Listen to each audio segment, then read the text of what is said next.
Hello కోటమామ. చెప్పరా రమణయ్య. కాదు మామ, కోయట్లో వైన్ షాప్ పెట్టినావంటే నిజమేనా? కాదురా, పెట్టి ఇప్పటికి 3 నెలలు అవుతుందిరా. ఏడ పెట్టినావు? ఏంది స్వామి నువ్వు? కాదురా, మన ఆంధ్ర వాళ్ళంతా వచ్చి దిగి తాగిపోతున్నారా. ఇంకా ఏడున్నావురా నువ్వు? ఏడ చెప్పు మామ. అదేరా, మాలియాలో రేగు చెట్టు కింద 4 రేగులు వేసుకొని మందు అమ్ముతున్నారా.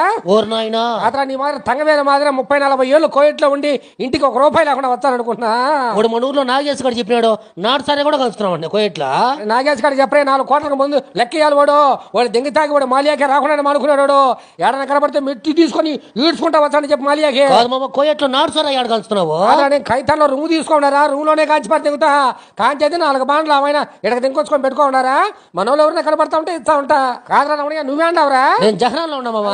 నువ్వు భూపతి కాడు వాడు 2,000 రూపాయలకి తాగి దింగి తాగిపోయి వాడు నీకానే ఉన్నాడంట జహరాన్లో. వాడు ఏమన్నా కనబడితే వాడికి ఇక్కడ మాలియా ఎక్కడమని చెప్పినావని. కాదు, ఇండియాలో ఉన్నప్పుడు అప్పు దింగి తాగా, ఇక కోయట్లోకి వచ్చినాక అప్పు దింగి తాగా. యారా మీరు బాగుండేది? అందరూ పనులు చేస్తున్నారు, జీతాలు వస్తున్నాయి కదా.